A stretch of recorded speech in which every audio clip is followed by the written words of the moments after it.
Le service client fait partie ou fera partie de votre activité dès l'instant où vous vendez quelque chose. Et le client a toujours raison est forcément une phrase que vous avez déjà entendue. Cependant, si vous partez dans cette optique-là, ça peut avoir de lourdes conséquences. Je vais vous parler aujourd'hui de la manière dont vous allez pouvoir évaluer les demandes de vos clients. Ensuite, je vais aborder les différentes réponses que vous pouvez apporter aux demandes de vos clients. Et enfin, je vais parler de quelques cas dans lesquels vous devez absolument refuser de répondre de manière positive aux demandes de vos clients. Alors commençons par la phase d'évaluation de la demande de votre client. Il est important de savoir précisément ce que le client veut, ce qu'il attend et l'objectif qui va derrière cette demande. Vous allez tout simplement reformuler la demande de votre client avec vos propres mots, vos propres phrases, histoire de bien faire comprendre à votre client que vous avez compris sa demande. Et si sa demande n'est pas très précise et s'il y a besoin de précision, vous allez lui poser toutes les questions qui vous permettront de pouvoir définir une réponse, une solution qui conviendra, qui va satisfaire votre client. Une fois que vous avez fait le tour, vous avez eu ces différents échanges, vous serez alors à ce moment-là capable de savoir ce que veut le client, la solution que vous pouvez lui apporter ou la réponse que vous pouvez lui apporter, et donc la finalité derrière, de façon à ce que votre client soit pleinement satisfait. Par exemple, un client qui vous demande à être remboursé. La demande, elle est claire. Par contre, ce que vous ne savez pas, c'est la cause. Si un client vous demande un remboursement parce que le produit est arrivé, par exemple, cassé, c'est une chose. Si le client demande à être remboursé après la période pendant laquelle il peut demander à être remboursé, c'est encore autre chose. Si c'est une demande de remboursement parce que le client a cassé lui-même le produit ou parce qu'au bout de 6 mois il se réveille en se disant « je l'ai pas utilisé, je vais faire une demande de remboursement, on sait jamais, ça peut peut-être passer ». Vous comprenez bien qu'en fonction de la cause, en fonction du moment, vous ne pourrez pas accéder à la requête du client et donc dans ce cas-là, même si le client exige d'être remboursé, même si le client pense qu'il est dans son bon droit et que de son point de vue, il a raison de demander le remboursement, vous avez quand même des informations sur lesquelles vous pouvez vous appuyer pour pouvoir fournir une réponse, une solution, une validation ou pas de sa demande de remboursement.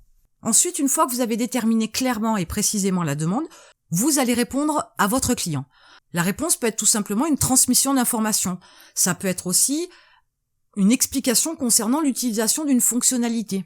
En général, quand vous avez ce genre de réponse, c'est tout simplement que le client a une question en fonction d'un manque de connaissances. Il n'a pas pris par exemple connaissance de la notice d'utilisation ou il n'a pas consulté les réponses que vous avez fournies dans la foire aux questions que vous avez installées sur votre site. Donc là, c'est juste de la transmission d'informations. Mais votre réponse, ça peut être aussi un argument de vente. Vous avez un client qui pose une question sur une partie précise d'un de vos produits, par exemple.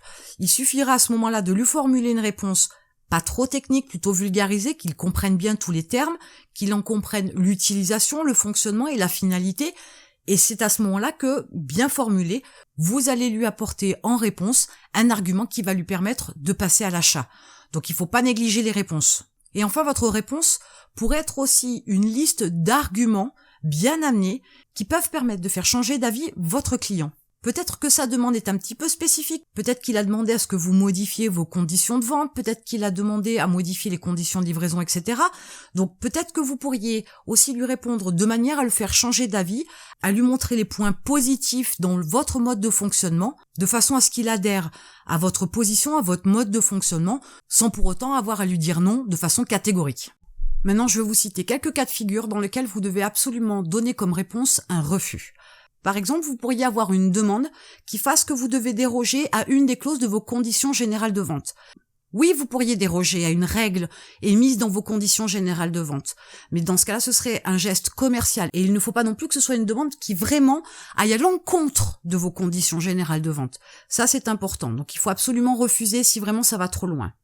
Ensuite, vous pourriez avoir des demandes sur des prestations supplémentaires que vous ne fournissez pas. Il est important aussi de savoir dire non à un client à ce moment-là. S'il vous demande quelque chose que vous ne fournissez pas parce que vous ne savez pas faire, parce que vous ne l'avez pas en prestation annoncée, parce que vous ne voulez pas prendre de risques sur ce type de prestation-là, ou tout simplement parce que vous ne voulez pas le faire. Donc si ça n'est pas possible pour vous, dans ce cas-là, vous pouvez tout simplement émettre un refus et expliquer que vous ne fournissez pas ce type de prestation. C'est tout. Par exemple, vous pourriez avoir la demande d'un client qui vous dit que vous fournissez une prestation qu'il a trouvée chez un autre fournisseur et que pour autant cet autre fournisseur fournit une prestation supplémentaire et que pour lui c'est évident, vous devez aussi fournir ce type de prestation supplémentaire-là. Lui, il exige parce qu'il estime que ça coule de source, et il estime avoir raison de vous le demander parce que pour lui c'est nécessaire, incontournable, etc. Sauf que pour vous, non. Vous fournissez un produit en l'état, un service en l'état. Si vos concurrents fournissent des prestations supplémentaires, ça concerne les concurrents. Vous fournissez un produit ou une prestation avec des caractéristiques bien précises, le client prend ça, si ça lui convient pas, il va voir vos concurrents. Mais si lui, il estime qu'il a raison de vous le demander, de l'exiger, vous comprenez bien alors que votre positionnement ne peut pas être « le client a toujours raison ». Vous pourriez avoir des demandes qui vous mettent dans l'embarras. Dans ce cas-là, ne réfléchissez pas très longtemps et mettez un refus.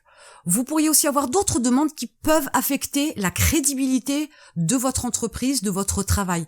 Vous ne devez pas mettre en danger votre entreprise parce qu'un client vous a fait une demande particulière.